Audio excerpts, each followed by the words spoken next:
in Arabic that says من لا شيخ له فشيخه شيطانه. Person who doesn't have a sheikh, and a sheikh here is not some kind of a religious figure. We don't have clergy in Islam. Sheikh here is meant by somebody who has a knowledge, somebody who have the ability to be a mentor. So a person who doesn't have a mentor, a teacher, a guide, his guide will be who? The shaitan, the devil. So the Islamic tradition is that you should seek somebody to guide you and to teach you and to mentor you. And this is a history of 1400 years of scholarship.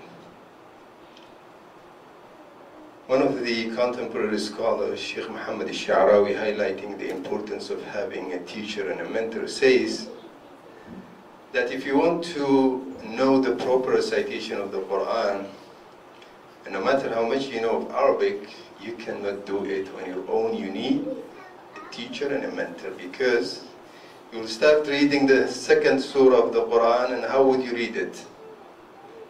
You will say Alam. Wrong. It should be Alif Lam Mim. That's how it's recited. If you were just like this Wafa Sultan, who doesn't have any knowledge about Islam, goes everywhere, exposes how much ignorant she is. Just by knowing Arabic doesn't mean that you know Quran. You'll just go and say Alam. Or if you go to Surah Maryam, you will say what? And instead of saying Kaf, Ha, Ya, Ayn, Sad, you will say Kahya, As. And that's why it's important to have a teacher. It's important to have a mentor. Now, Islamic learning is unique and different. Because Islamic learning is not just a process of loading some information, loading or downloading information. It's not about information. Because the mission of the Prophet ﷺ, as mentioned in the Quran, was what? One, لِيُزَكِّيهِمْ وَيُعَلِّمُهُمُ الْكِتَابَ وَالْحِكْمَةِ. One is to purify them, and second is to teach them the book and wisdom. So it's not just about learning and accumulating information, but also about building a strong Muslim personality and character. Imam Ibn Hazm talks about one of his mentors and teachers, and he says, فَاسْتَفَدْتُ مِنْ عِلْمِهِ وَعَمَلِهِ. I benefited from his knowledge and from his actions and deeds. And that's why you find traditionally most of the scholars speaking about their mentors and teachers with great affection and love. And they describe them with great, like Al-Imam Ibn Taymiyyah, Al-Imam Ibn Al-Qayyim, when he talks about his teacher and how not only knowledgeable he was, but how devoted and how righteous and how kind he was. So to learn Islam properly, you need a teacher, you need a mentor who can direct you. Now, why do we need to have a mentor or a teacher? Because the amount of knowledge that you need is huge and vast.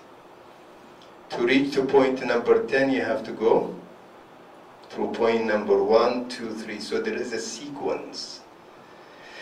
And if you don't go through that sequence, you could either misunderstand things, or you could skip some critical information to have a complete and comprehensive understanding.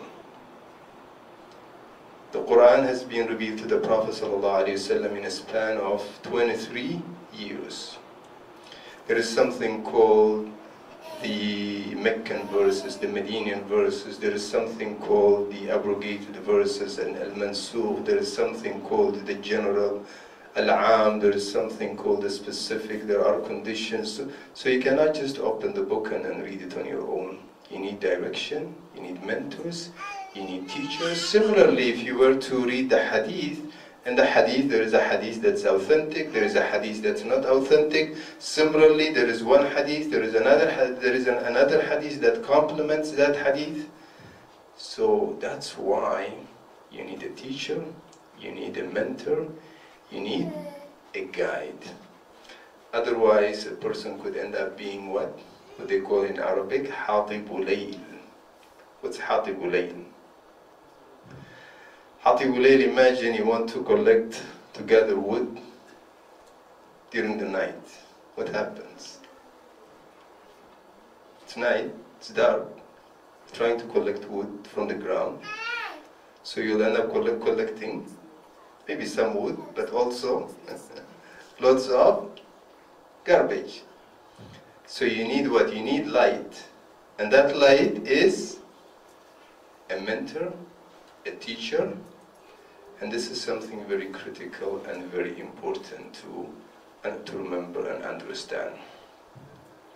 Now I mentioned that a Muslim needs to have core elements of knowledge to properly understand Islam. But this doesn't mean that this is just a one-time process. Just go to a certain retreat, get every information, knowledge you got, so that's it, I got my core knowledge, I am done. No. Learning in Islam is an ongoing process. And the traditional saying in Islam is طَلَبُ الْعِلْمِ مِنَ الْمَهْدِ إِلَى اللَّحْدِ. Acquiring knowledge starts from where? Cradle to the grave. It is an ongoing process. Yes, I got the core knowledge, but I still need to refresh my knowledge, my understanding, and aspire to be more knowledgeable, have more understanding. Now for us Muslim Canadians living here, we have an additional challenge. First challenge is we have an information tsunami. Everyone almost have a computer or a laptop and access to internet. Many people don't have that opportunity in many poor countries. Now internet is a blessing, but at the same time also it's a problem.